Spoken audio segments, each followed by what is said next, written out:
Hi friends, welcome back to my channel. If you are new here, my name is Daira. Welcome.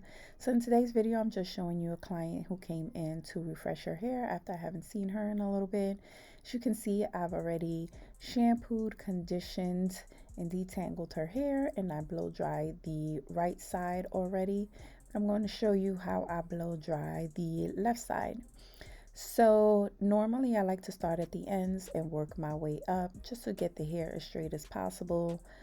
So I'm not fighting through the hair as I work my way down. And as you can see here, what I'm doing is holding the root straight so that I can blow dry the root straight and not have to use too much heat. So yeah, I'm just going through with the blow dryer, like I said, blow drying her hair, and then I'm also trying to blow dry the scalp. The scalp um, situation is different for some people. Some people, their scalp dries quickly. Other people, their scalp just takes a minute to dry and wants to hold on to water. So you have to kind of, continue to blow air on the scalp to make sure that it's fully dry, even though the hair is already dry. And sometimes, well, most times you have to kind of give it a minute after you're done blow drying and let the scalp release any leftover moisture and then go back in and make sure everything is fully dried before you flat iron or apply any kind of heat that you're going to use. So as you can see here, I blow dried the back of her hair down, but the front I am blow drying forward. And the reason why I'm doing that is because I want her hair to have body and movement. As you can see, she has a lot of hair. However, her hair is on the finer side. So what I mean by that is with her hair, when I apply heat to it, it gets even finer, so it doesn't look like she has a lot of hair, even though she does. So in order to kind of counteract that, I want to style the hair, blow dry it in a way that it would have body and look a lot fuller. So that's why I'm blow drying it forward, but I am doing this left side and I'm struggling with it because I'm right-handed, so the right side is easier for me, but also I'm trying not to get in front of the camera so that you guys can see. But this is how I would do it. I would blow dry the front, the top to the front part of her head forward. Like I said, so when I curl it back, it has a lot of body and a lot of volume. So this is what I mean about going back in and just making sure that after you blow dry the hair, you give it a few minutes to rest, and then you go back in and make sure that you dry any moisture that the scalp has released. And I also like to give a slight massage. I usually do that without doing the blow dryer, but in this case I was doing both simultaneously. There you go, look at me using big words. So as you can see here, I'm just using my little small iron just to get the edges as straight as I possibly can. And then I'm just going to go through and do one pass to straighten her hair. Like I said, her hair is on the finer side, so I don't need a whole bunch of passes to get her hair straight, especially when we've gotten it straight enough with just blow drying.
Okay, so now it's time for a trim. And as you can see here, we probably could cut a nice amount of hair off just to get it back to its healthiest available state.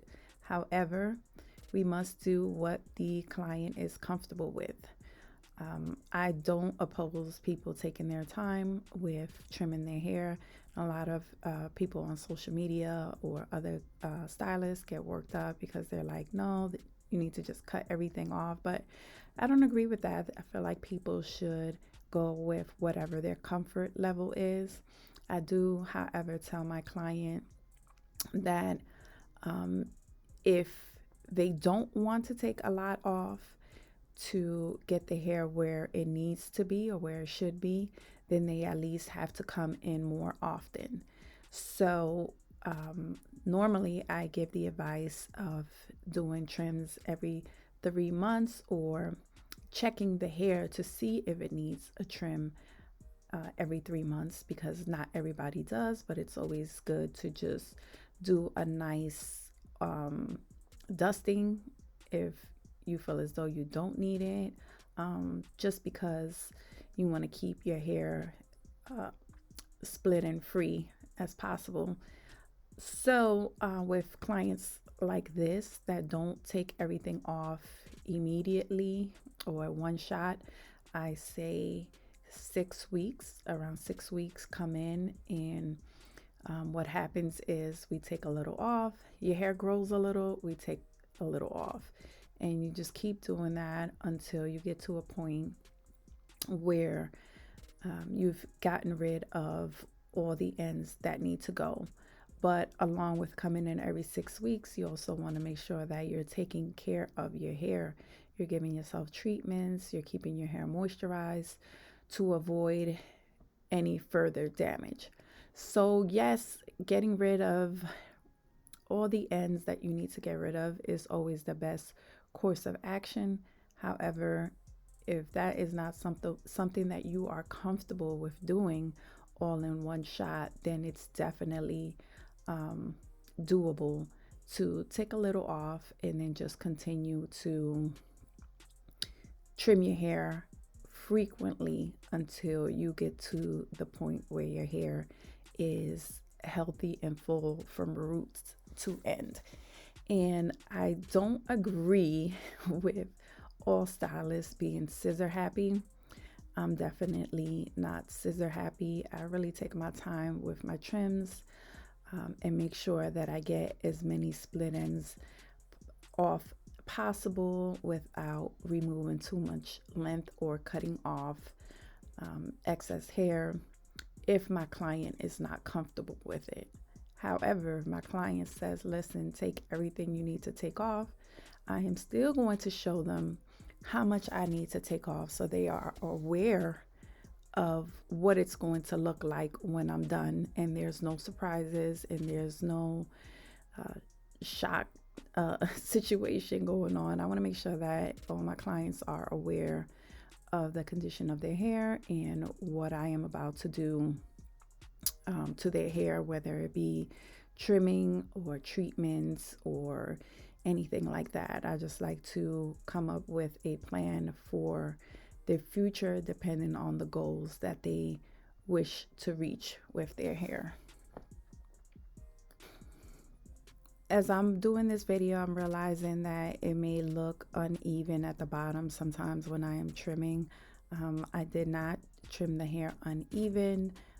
The cape is kind of going up and down because it's on the chair, so it's not exactly straight against her back, so it kind of lifts the hair in certain parts and it doesn't look all the way even, but I did trim it even, guys, just in case anybody is wondering. So after the trim, I just went back in and took bigger sections and applied some curls. I did some curls with the flat iron. Simple curls y'all always see me do with the flat iron. And I applied some of my Love and Health Shine Spray and some hairspray just to hold it. And she did not want me to comb out the curl, just so that they could naturally drop as she was going somewhere later on that evening.